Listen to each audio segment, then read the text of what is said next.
Situated across the rugged terrains and coastal expanses of the Indian peninsula, the Maratha military landscapes of India is a serial property of 12 formidable forts that narrates the remarkable story of an indigenous military vision that redefined power through strategic foresight, environmental mastery, and the collective will of the rising Maratha state.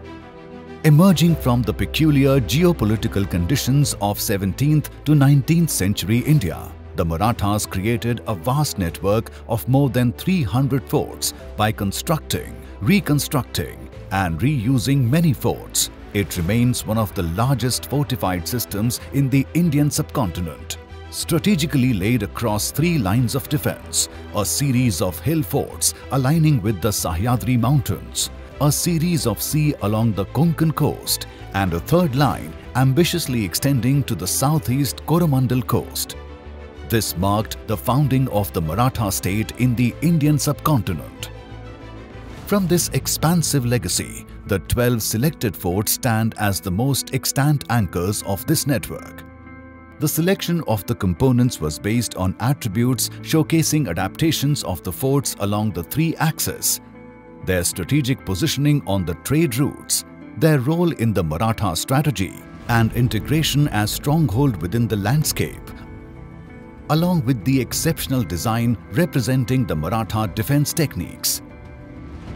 In the northern frontier lies Salher Fort, the highest hill fort in the Western Ghats, standing sentinel over the Baglan region. Reinforced with the twin fort of Salota, it played a critical role in regulating trade routes from Gujarat and hosted the pivotal Battle of Salher in 1672 against invading armies. Its strategic escarpments, natural water cisterns, and reinforced parapets demonstrate the early military confidence of the Maratha state. Shivneri Fort dominates the Junnar region and the ancient Naneghat trade route. As the birthplace of Chhatrapati Shivaji Maharaj, it became a foundational site for Maratha ideology. Its steep rock escarpments, 7-gate entry system, and layered fortifications showcase a model of invincibility. The twin forts of Lohagarh and Visapur, perched along the Borghat trade route, illustrate Maratha brilliance in clustered fortifications. Lohagarh's complex system of gateways and Visapur's extended battlements allowed strategic oversight of upper Konkan trade and military movements. These forts were instrumental in several Maratha campaigns. Off the coast of Mumbai, Khanderi Fort stands resilient on a rocky island. Constructed by Chhatrapati Shivaji Maharaj and reinforced by Maratha Admiral Kanhoji Angre, it became a nerve center of Maratha naval strategy. Its bastions, water reservoirs, and coastal positioning allowed control over the activities of other naval powers and protected ancient Indian ports. Raigad, the second Maratha capital, stands as an isolated massif rising on the western slopes of the Sahyadris. The fort's uniqueness lies in its layered fortifications, seamlessly integrated into a rugged landscape. With its intricate planning, from the Rajwada and Darbar Hall to granaries and secret escape routes, Raigad epitomized self-sufficient military architecture, harmonizing governance and defense.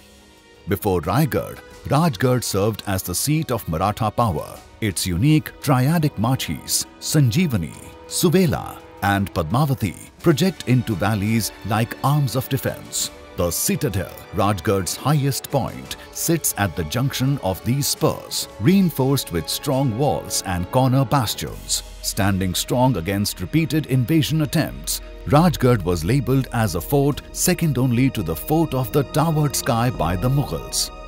Enveloped by the historically formidable Javli forest lies Pratapgarh, famed for the 1659 encounter where Chhatrapati Shivaji Maharaj vanquished the Adil Shahi general Afzal Khan. The fort's triple fortifications, hidden posterns, and sophisticated water systems exemplify the Maratha skill of turning difficult terrains into indomitable defences. The sea fort of Suvarnadurg, also known as the Golden Fort, stood at the heart of Maratha maritime operations. Its dockyards and bastions, controlled by Kanhoji Angre, asserted indigenous naval power in the Arabian Sea. Further south, Panhala Fort formed a critical southern command base. Associated with Queen Tarabai and other significant campaigns, its triangular layout and supporting fort of Pavangarh made it a bastion of resistance against invading armies. Vijayadurg, the Fort of Victory, is a marvel of coastal engineering.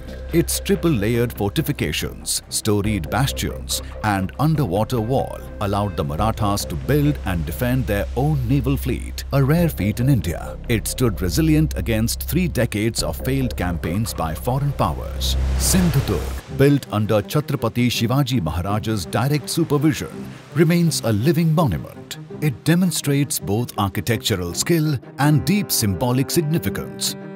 Lastly, Jinji Fort extends the Maratha legacy into the Coromandel. Built across 3 granite hills, it adapted Maratha design to a foreign topography, ensuring continued influence across the subcontinent.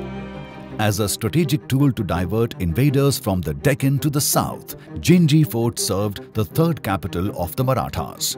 The fort's continued use for public rituals, heritage walks, educational programs, and cultural tourism underscores their living heritage value.